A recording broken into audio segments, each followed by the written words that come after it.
આગળના સમાચાર પર નજર કરીએ સુરતની, જ્યાં વેપારીઓ સાથે ઓનલાઈન ઠગાઈના કિસ્સાઓ સતત વધી રહ્યા છે અને સુરત સાયબર ક્રાઇમ સેલને એક મોટી સફળતા મળી છે।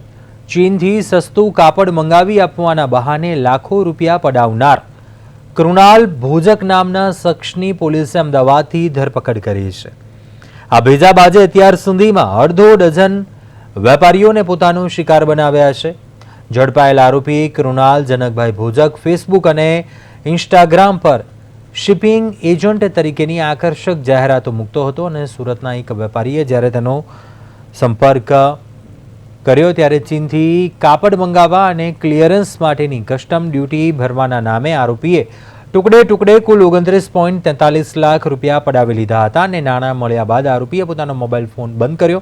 સુરત સાયબર ક્રાઇમની તપાસમાં ચોંકાવનારો ખુલાસો થયો કે આરોપીએ માત્ર સુરત નહીં પરંતુ અન્ય 6 જેટલા વેપારીઓ સાથે પણ 90.87 લાખ રૂપિયાની છેતરપિંડી આચરી છે। સાયબર સેલે ટેકનિકલ સર્વેલન્સ અને બેંક એકાઉન્ટની વિગતોને આધારે અમદાવાદમાં છાપો મારી આરોપીને દબોચી લીધો હતો।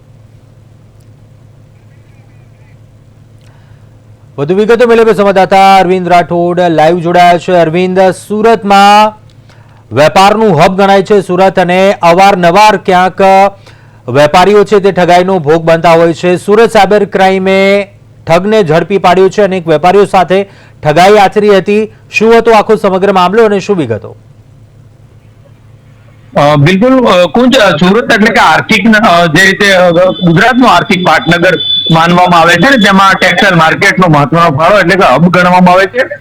બીજા રાજ્યો જ નહીં પરંતુ રાજ્યો સિવાયમાં પણ બહાર જે રીતે ટેક્સટાઇલ માર્કેટનો માલ છે તે એક્સપોર્ટ થતો હોય છે। પરંતુ આ જે શખ્સ પકડાયો છે કૃણાલ ભોજક, તે ભાવનગરનો મૂળ છે અને તેમાં જે રીતે 10 ધોરણ 5 સુધીનો અભ્યાસ કર્યો છે, પરંતુ આ ભેજાબાજે સોશિયલ મીડિયા, ફેસબુક અને ઇન્સ્ટામાં જે રીતે વેપારીઓને ભોળવ્યા હતા, એટલે કે ચીનથી બહાર મગાવીને એક્સપોર્ટ ઇમ્પોર્ટ કરે છે, એટલે અનેક એવી લોભામણી જે જાહેરાતો મૂકી અને લોકોને ભેળવ્યા હતા, એટલે અનેક લોકોને છેતર્યા હતા, એટલે અનેક લોકોએ આની જાળમાં ફસાયો, તેઓને નાવાનો રાતાપણી રોવાનો વારો આવ્યો હતો।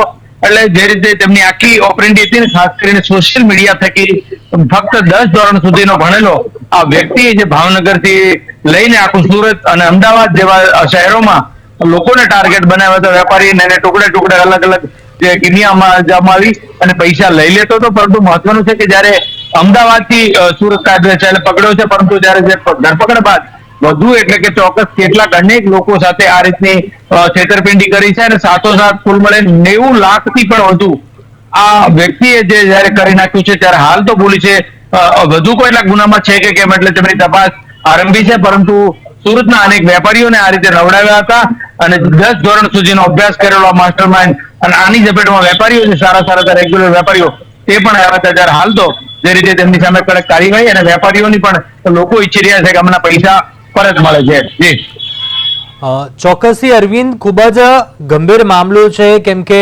અવારનવાર નાયબ મુખ્યમંત્રી હર્ષ સંઘવીને પણ ઘણા વેપારીઓએ ભૂતકાળમાં આ મામલે રજૂઆત કરી ચૂક્યા છે કે વારંવાર આ પ્રકારે ઠગાઈનો ભોગ બનતા હોય છે, છેતરપિંડીના કિસ્સાઓ છે તે વધતા હોય છે। હાલ આ મામલે શું વિગતો જાણવા મળી છે? અંદાજિત કેટલા વેપારીઓ સાથે ઠગાઈ થઈ હતી અને શું આમાં પણ જે ઠગ ઝડપાયો છે તેની સાથે પણ અન્ય કોઈની સંડોવણી હતી કે કેમ, તે મામલે પણ કોઈ એવી વિગત કે અપડેટ?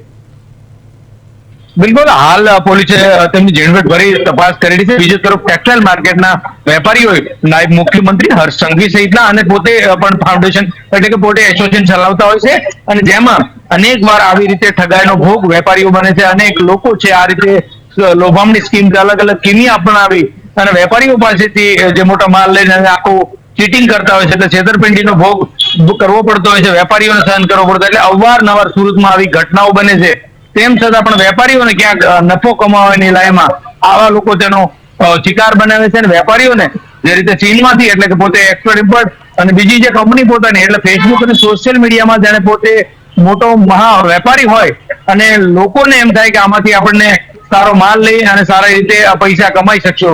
ત્યારે હવે તો જે રીતે સાયબર સેલે તપાસ આદરી છે, ત્યારે અને વેપારીઓની પણ એક જ માંગ છે કે આવા લોકોની સામે કડક કાર્યવાહી થાય, કારણ કે સુરત શહેરમાં આવી ઘટનાઓ અવારનવાર બને છે। ત્યારે આ વ્યક્તિમાં અત્યાર સુધીમાં કુલ છે કે 90 લાખ રૂપિયા સુધીનું અનેક વેપારીઓનું કરી નાખ્યું, તો મોટા ભાગના વેપારીઓ સુરતના છે। જી કુંજ। જી ચોક્કસથી અરવિંદ, આભાર વિગતો જણાવવા બદલ.